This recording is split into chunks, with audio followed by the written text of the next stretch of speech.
Lisa fue una mujer golpeada, como mencionaste, Chimuela, que golpeada por su esposo. Hay gente que especula que realmente era Leonardo como mujer, pero me imagino que esas historias hay muchísimas. Lo que no entendí es, mencionaste de que entonces la pintura que está en el Louvre no es la original. Ya se preocupó. Sí, pagué. Te lo juro que Es una cola interminable, ¿no? Sí. Para que me engañaran de esa forma. Se sabe que en el taller de Leonardo se hicieron 7. Y de las 7, una de ellas la terminó Salai. Vasari, que era uno de los biógrafos más cercanos a Leonardo, porque incluso vivieron juntos y que también tiene una biografía maravillosa de Miguel Ángel, del cual ahora si quieren les cuento un poco.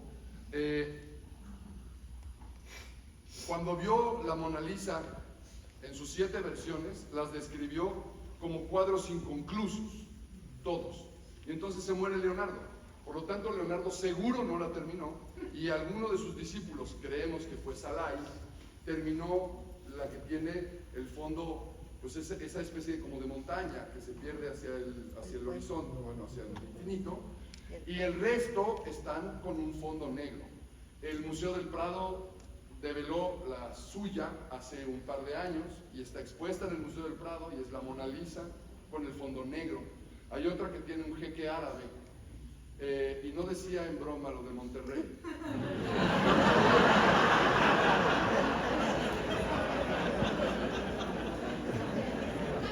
A mí me encanta que a través del sentido del humor se aprenden muchas cosas, pero sí tenemos una de las Mona Lisas en México. Una de las 7 está en México. Y espero encontrarme con ella pronto. Pero sí, en efecto, hay muchos charlatanes también sobre si fue golpeada, si era una esclava, si era la mujer de no sé qué, igual que su madre, que es un retrato sobre su madre, y en las pupilas alcanzamos a leer ese C, que en italiano quiere decir Schiava Caterina, que era una esclava doméstica. Y me parece que hay muchas cosas alrededor de muchos mitos que nos encantan, ¿no? Como por ejemplo esto, no es que él escribía en espejo porque guardaba cosas y datos muy importantes y por eso escribía en espejo. Perdón, no, animales. Escribía en espejo porque tenía la capacidad, y tenía una capacidad aún mayor. Escribía con las 2 manos al mismo tiempo conceptos distintos. Y luego dicen que los hombres no podemos hacer 2 cosas al mismo tiempo. Claro que él no era hombre, era un superdotado, ¿no? Porque todos los que nos reímos claramente no podemos hacer 2 cosas al mismo tiempo. Sí, era increíble lo que hacía. Tenía cierto tipo de habilidades fuera de lo concebible, ¿no? Discúlpame. Sí, señora. Felicidades, Rodrigo. Me has dejado fascinada ver tus movimientos escenográficos junto con la obra de Sebastián. Me gustaría que nos contaras tu proceso creativo para interpretar estos conceptos artísticos de Leonardo, y también tu visión de representatividad en cuanto al juego de las normas del poliedro. ¿Cómo fue este proceso creativo?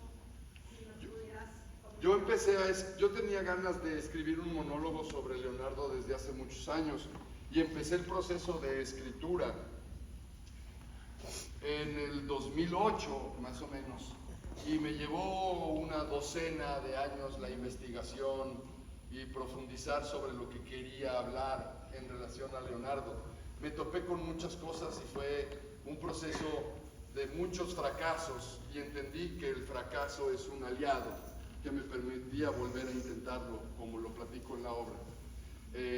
A lo largo de este proceso yo tenía la intención de hacer lo que yo había visto alguna vez con un grupo chileno en un festival en Cádiz, en España, que ellos eran 2 personajes y nos contaban la historia de Viaje al Centro de la Tierra, basado en la novela de Julio Verne, y era un cuento teatral que tenían todo el escenario lleno de piezas tornillos, tuercas, pedazos de madera, todo estaba tirado.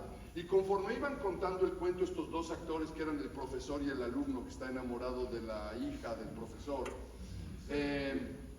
iban armando una cosa que al término de la función entendía si era una locomotora. Y habían armado una locomotora y de pronto prendían la locomotora y la sacaban de escena y acababa el espectáculo. Y era bellísimo. Entonces yo lo que quería hacer era tener todo la máquina para volar, uno de los diseños de máquinas para volar, e irla armando y pedalear y salir volando.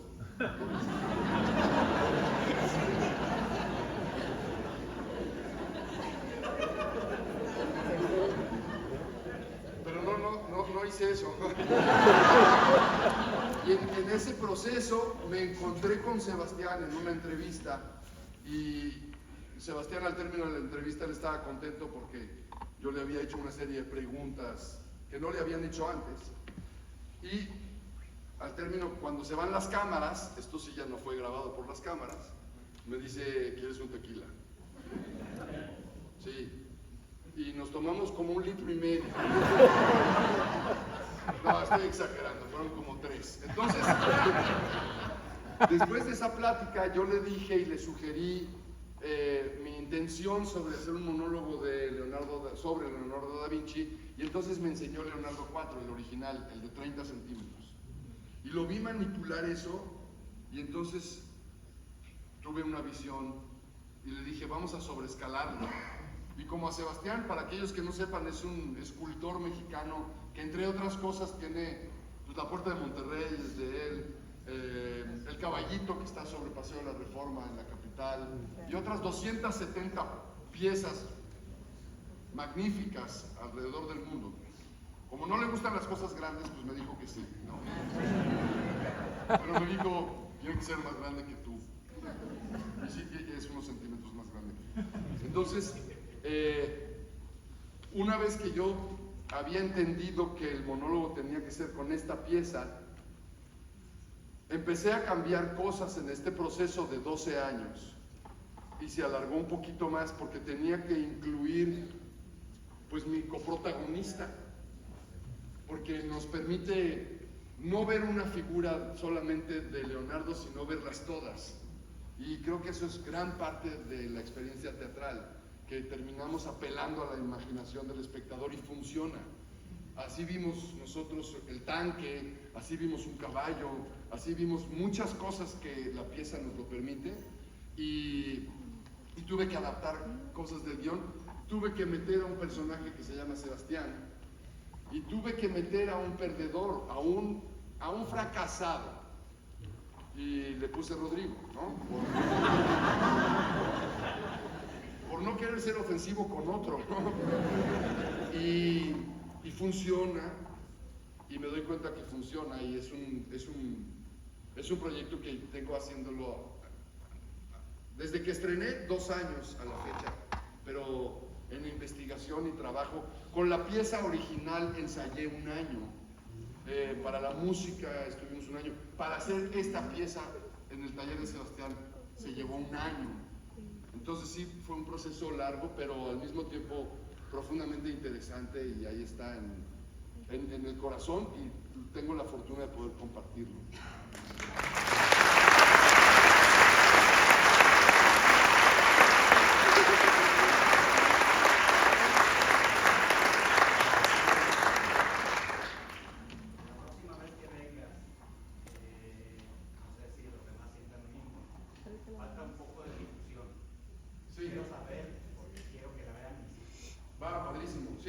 La difusión es algo que es caro. Sí, y yo no uso redes, ¿no?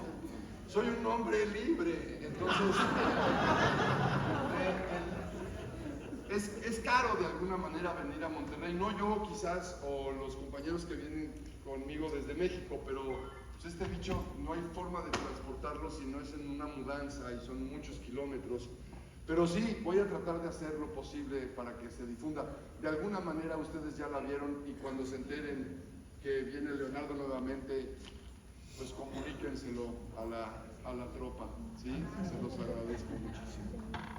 Sí, yo sé. Me hubiera encantado ver el teatro absolutamente lleno, pero me encanta que hayan venido ustedes.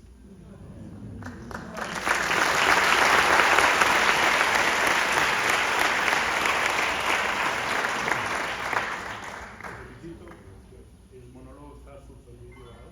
Gracias. Muy dinámico, muy precario.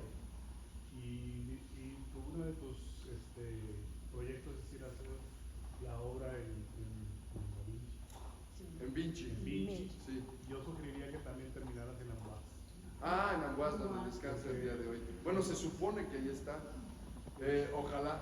¿Has ido a Ambass? Sí, he estado. Sí, hermosísimo. Habría que llevarlo a Ambass. Sí. Una vez que esté este bicho en Europa será más fácil pensar dónde voy a estar. Pero, pesa más o menos como 200, un poquito más de 200 kilos. Y las cajas en donde se llevan tendría que pagar ese flete que son más o menos como 5 boletos de avión. Por eso no es tan fácil. Pero se va a hacer, yo sé que se va a hacer. Ya esperé 15 años para estrenar. Todavía me queda cuerpo y fuerza para unos 15 años.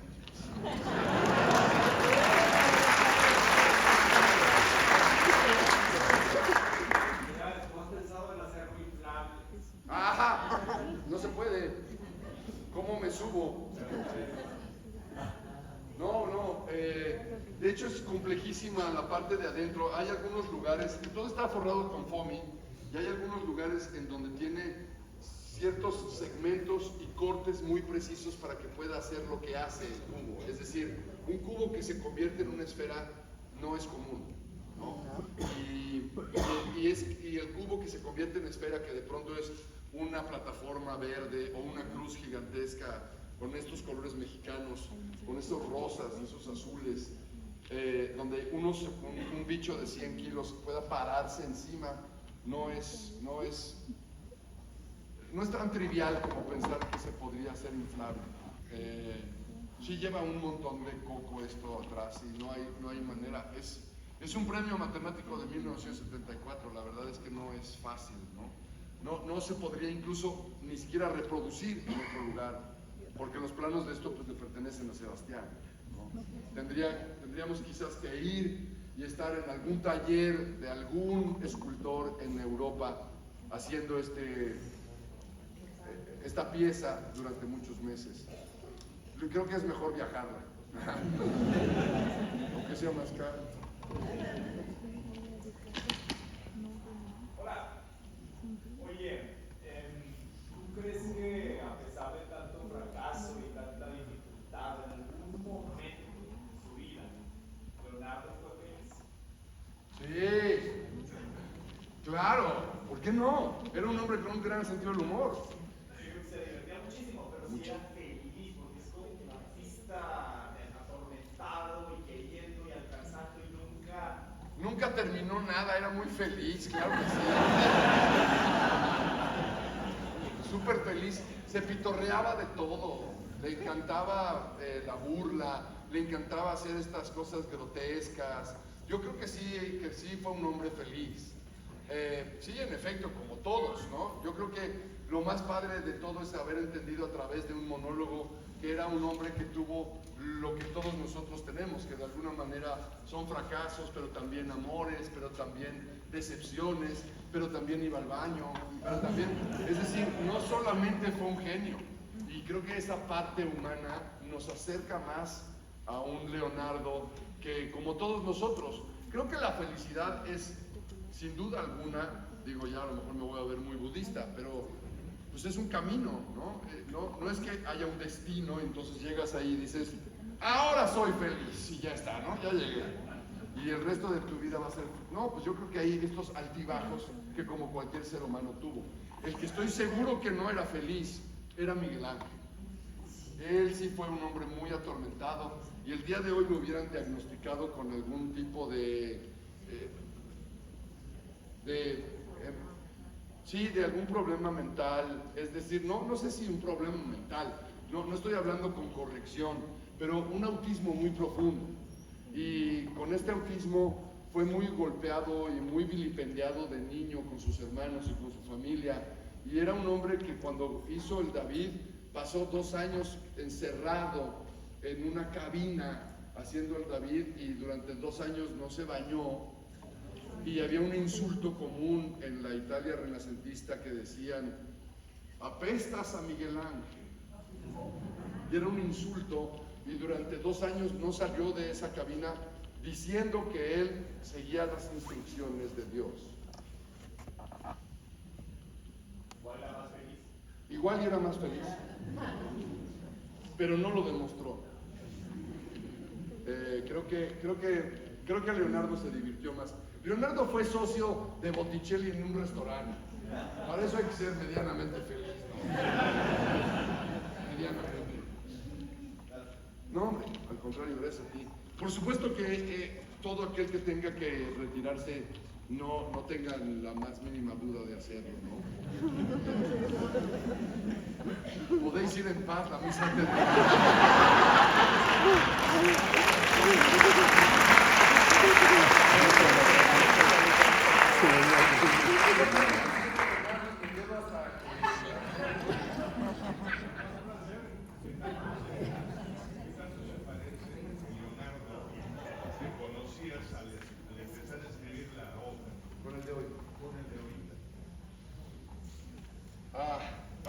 A mí me presentó Leonardo, mi padre, cuando yo tendría como 10, 11 años. Me sentó un día a la mesa y me dijo: vamos a platicar con un amigo. Y así me presentó a Leonardo. Entonces yo siempre lo conocí como un ser humano. Hasta después entendí que fue un genio, ¿no? Y que había hecho toda esta genialidad.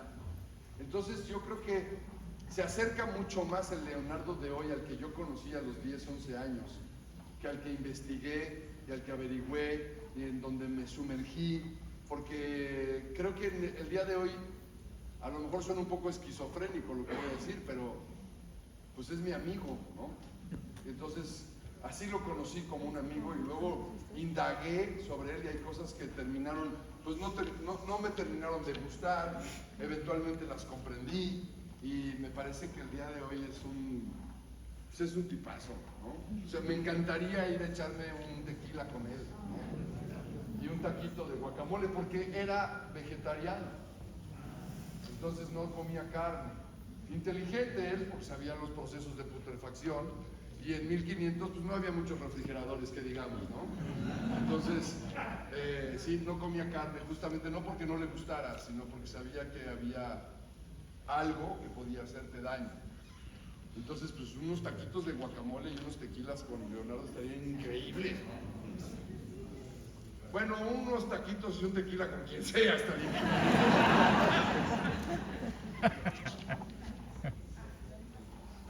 Señora. ¿Dónde está Sebastián ahorita y qué edad tiene? Sebastián tendrá cerca de 80, ¿menos?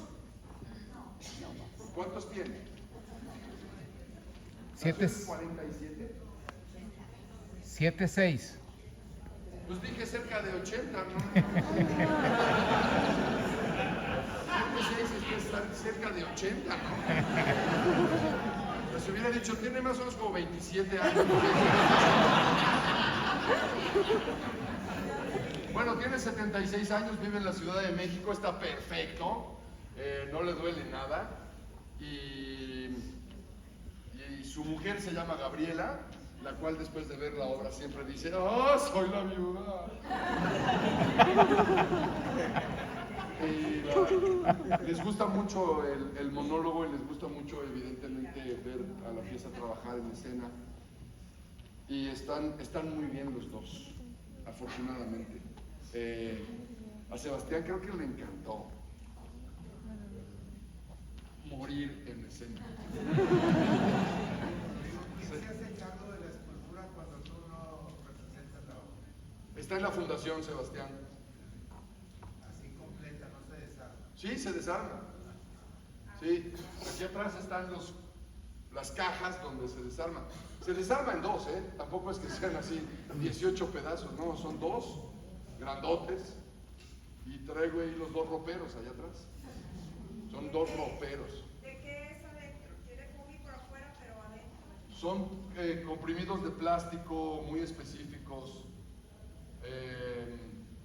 como si fueran triplies, pero plásticos. Con bisagras. Sí, es muy complejo. Es impresionante. Bello, ¿no? Bueno, agradezco profundamente. Sí.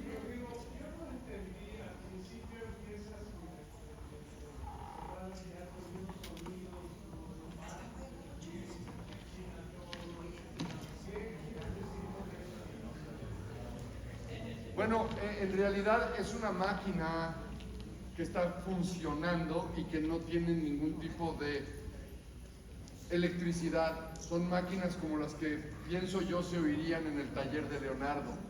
Eventualmente esa máquina la reduzco a un cerebro y ese cerebro termina teniendo unos latidos de un corazón. Entonces es pues un viaje quizás un poco pacheco como del nacimiento,